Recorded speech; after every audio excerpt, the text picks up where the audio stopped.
మీరు చూస్తున్నారు YVN news. మా న్యూస్ మీకు నచ్చితే లైక్ చేయండి, షేర్ చేయండి, సబ్స్క్రైబ్ అవ్వడం మాత్రం మర్చిపోవద్దు. ఇప్పుడు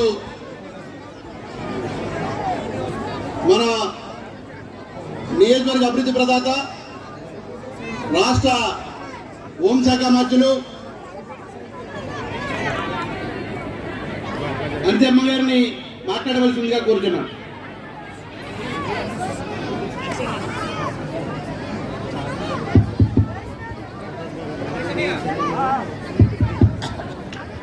అమ్మా అందరికీ నమస్కారం. ఈరోజు ఒక మంచి కార్యక్రమానికి మీరందరూ ఇక్కడికి వచ్చి కార్యక్రమాన్ని శుభప్రదం చేసినందుకు ప్రత్యేకంగా ఇక్కడికి వచ్చిన ప్రతి ఒక్కరికి కూడా పేరు పేరున ధన్యవాదాలు, నమస్కారాలు చేసుకుంటూ చిన్నారులందరికీ కూడా నా ఆశీర్వాదాలు అందిస్తూ ఈరోజు ఈ కార్యక్రమానికి పిలిచిన వెంటనే ఎన్ని కార్యక్రమాలు ఉన్నప్పటికీ కూడా ఒక పక్క నుంచి భూ సమస్యల్లో ఈరోజు లాస్ట్ గవర్నమెంట్లో రాష్ట్రం అల్లాడుతున్నా రెవెన్యూ శాఖ మంత్రిగా బాధ్యతలు స్వీకరించిన దగ్గర నుంచి కూడా రెవెన్యూ శాఖ ప్రక్షాళన చేయాలని ఒక మంచి ఉద్దేశంతో ఎన్నో సమస్యలు ఎదురొడ్డినా కూడా ఎదుర్కొని ఈరోజు గౌరవ ముఖ్యమంత్రి చంద్రబాబు నాయుడు గారి సారథ్యంలో ముఖ్యంగా చెప్పాలంటే ఒక ట్రబుల్ షూటర్ గా పేరుగాంచి పార్టీని కష్టకాలంలో ముందుకు నడిపించడమే కాకుండా గౌరవ ముఖ్యమంత్రి గారికి కుడి భుజంగా ఉండి ఈ రోజు అధికారంలోకి రావడానికి ఎన్డీఏ కూటమి అధికారంలో రావడానికి అహర్నిశలు కృషి చేసిన మన రెవెన్యూ శాఖ మంత్రి, మనందరి అభిమాన నాయకుడు, నా మిత్రుడు అనగాని సత్యప్రసాద్ గారికి ప్రత్యేకంగా ధన్యవాదాలు, నమస్కారాలు తెలియజేసుకుంటూ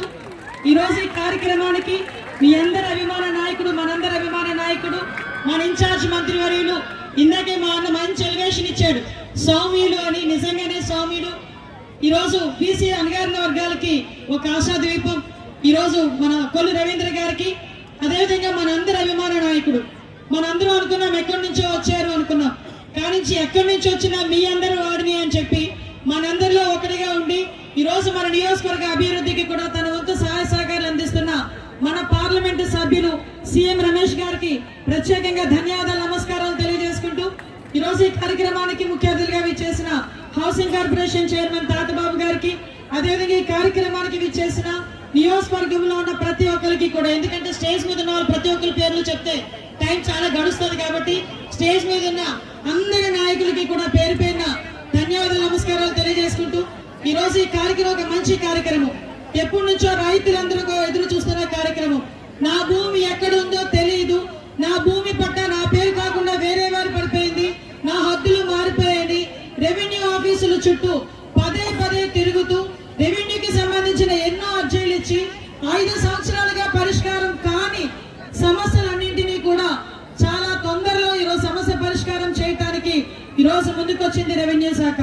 దానికి సంబంధించి ఆర్నిసులు కృషి చేస్తున్న మా రెవెన్యూ శాఖకి, అదేవిధంగా ఆర్డీఓకి, అదేవిధంగా నలుగురు ఎంఆర్ఓలకి అందరికీ కూడా ఈ వేదిక ద్వారా ప్రత్యేకంగా నేను ధన్యవాదాలు తెలియజేసుకుంటున్నా. ఎందుకంటే ఈరోజు మీ అందరికీ తెలుసు, ఈ రోజు 80 మంది 100 మంది నా దగ్గరికి వచ్చి అర్జీలు ఇస్తే అందులో 80 మందికి పైగా భూ సమస్యలతో బాధపడే వాళ్ళే. భూ సమస్యలు అంటే చాలా చిన్న చిన్న సమస్యలుగా మనకు అనిపించవచ్చు, కానీ వాళ్ళకి అదే చాలా పెద్ద సమస్య.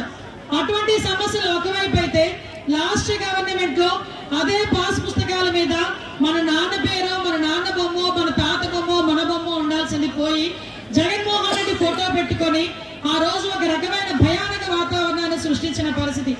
ల్యాండ్ టైటిలింగ్ యాక్ట్ అని చెప్పి ఆ రోజు పెట్టి మనందరిలోనే కూడా మన భూమి మన దగ్గర ఉంటుందో వాడి దగ్గర ఉంటుందో కూడా తెలియని ఒక నిస్సహాయమైన పరిస్థితి నుంచి ఎన్డీఏ కూటమి మీద అభిమానంతో, ఎన్డీఏ కూటమి మీద నమ్మకంతో ఆ రోజు ఓట్లేసి గెలిపించిన తర్వాత సంతకంలోని మొట్టమొదటిగా ల్యాండ్ టైటిలింగ్ యాక్ట్ ని రద్దు చేస్తామని చేయించిన ఘనత కూడా మన గౌరవ ముఖ్యమంత్రి గారిది, మన గౌరవ రెవెన్యూ శాఖ మంత్రి గారిది. అదేవిధంగా ఆ రోజు గౌరవ ముఖ్యమంత్రి గారు కర్నూలు సభలో ప్రతిపక్షంలో ఉండేటప్పుడు చాలా క్లియర్ గా చెప్పారు, మేము వచ్చిన తర్వాత మళ్ళా రీసర్వే చేసి పాస్బుక్లు ఇస్తాం, కానీ పాస్బుక్ల మీద నా ఫోటో గానీ మా రెవెన్యూ శాఖ మంత్రి ఫోటో గానీ ఉండదు, కేవలం రాజముద్రతో కూడిన పాస్బుక్ ఇస్తామని ఆ రోజు చెప్పినట్టుగానే ఈ రోజు మీ భూమి, మీ హక్కు, అది మీ సొంతం, మీ దగ్గరే ఉండాలనే ఉద్దేశంతో ఒక పాస్బుక్ ని కూడా ఏర్పాటు చేసి ఈ రోజు ఆ పాస్బుక్ మీద కూడా ఒక QR కోడ్ ఇచ్చారు. పాస్బుక్ అయితే నా దగ్గర ఉందండి, వేరే వాడు ఎవడో ఆక్రమించాడండి, లేకపోతే వేరే వాడు ఎవడో వచ్చి రిజిస్ట్రేషన్ చేయించుకున్నాడండి అని చెప్పే పరిస్థితి ఉంటుంది.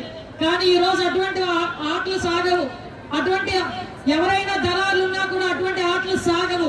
ఎందుకంటే ఈ రోజు పాస్బుక్ కి సంబంధించి ఈ రకంగా ఒక రాజముద్రతో కూడిన పాస్బుక్, ఈ రాజముద్రతో కూడిన పాస్బుక్ కాకుండా ఇక్కడ ఒక క్యూఆర్ కోడ్ ఉంది. ఈ క్యూఆర్ కోడ్ కనుక మనం స్కాన్ చేస్తే మీ భూమి సంబంధించి వివరాలన్నీ కూడా అందులో క్లియర్ గా విత్ మ్యాప్ తో సైతం ఉండే పరిస్థితి. అంటే ఈ రోజు ఒక్క పాస్బుక్ మీ చేతిలో ఉందంటే మీ భూమి ఎక్కడికి వెళ్ళలేదు, మీ చేతిలోనే ఉంది అని ఒక ధైర్యంగా మీరందరూ ఉండే పరిస్థితి. ఈ రోజు నా నియోజకవర్గంలో 44 గ్రామాలను రీసర్వే పూర్తి చేసి దగ్గర 25,000 పాస్బుక్లు ఈ రోజు ఇవ్వడానికి, ఈ రోజు శ్రీకారం చుట్టడానికి మన గౌరవ రెవెన్యూ శాఖ మంత్రి, ఇన్ఛార్జ్ మంత్రి గారు, మన ఎంపీ గారు కూడా ఇక్కడికి వచ్చున్నారు. ఈ రోజు ఇక్కడ భూ సమస్యలు చాలా ఎక్కువ. ఎందుకంటే ల్యాండ్ ఎక్విజిషన్ జరుగుతుంది. ఫ్యూచర్ లో పారిశ్రామికంగా చాలా అభివృద్ధి చెందుతున్న నియోజకవర్గం ఇది. ఈ రోజు నియోజకవర్గంలో ఆర్సిలార్మిట్ లాంటి స్టీల్ ఫ్యాక్టరీ, బల్క్ డ్రగ్ లాంటి ఫ్యాక్టరీస్, టాయ్ పార్క్ ఇలాంటి ఎన్నో ఫ్యాక్టరీస్ రావడానికి ఇక్కడ సిద్ధంగా ఉంది.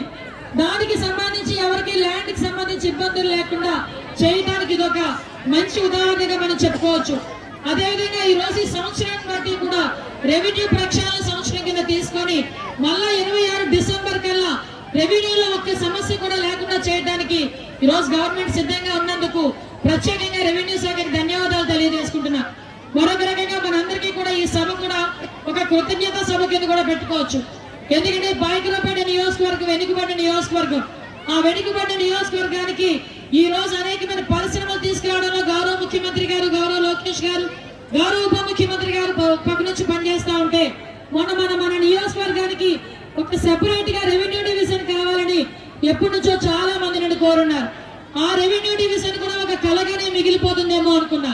కానీ ఆ రెవెన్యూ డివిజన్ ఈ రోజు గౌరవ ముఖ్యమంత్రి గారు, అదేవిధంగా ఉప ముఖ్యమంత్రి గారు లోకేష్ గారి సారథ్యంలో మన రెవెన్యూ మినిస్టర్ గారు అందరూ కూడా ఈ రోజు ప్రోత్సహించి మన పాయకులపేట నియోజకవర్గం అలాగే అనకాపల్లి యలమంచి నియోజకవర్గంలో 3 మండలాలు కలిపి అడ్డు రోడ్డు జంక్షన్ రెవెన్యూ డివిజన్ గా ఈ రోజు ఇచ్చినందుకు ప్రత్యేకంగా నేను కూడా ధన్యవాదాలు తెలియజేసుకుంటున్నా. ఈ రోజు ఈ కార్యక్రమానికి ఈ రోజు మనందరికీ తెలుసు ఇక్కడ అన్ని కూడా గ్రామాలు ముఖ్యంగా ఇక్కడ పిల్లలందరూ కూడా చదువుకునే పిల్లలు ఉన్నారు. 10th క్లాస్ వరకు పిల్లల చదువులు బాగానే సాగుతాయి. ఆ తర్వాత నుంచి ఆడపిల్లల్ని స్కూల్కి పంపించాలన్నా, కాలేజీకి పంపించాలన్నా ఇంట్లో తల్లిదండ్రులు కూడా బస్సులు లేక అంత దూరం పంపించలేక చాలా ఇబ్బందులు పడే సందర్భం.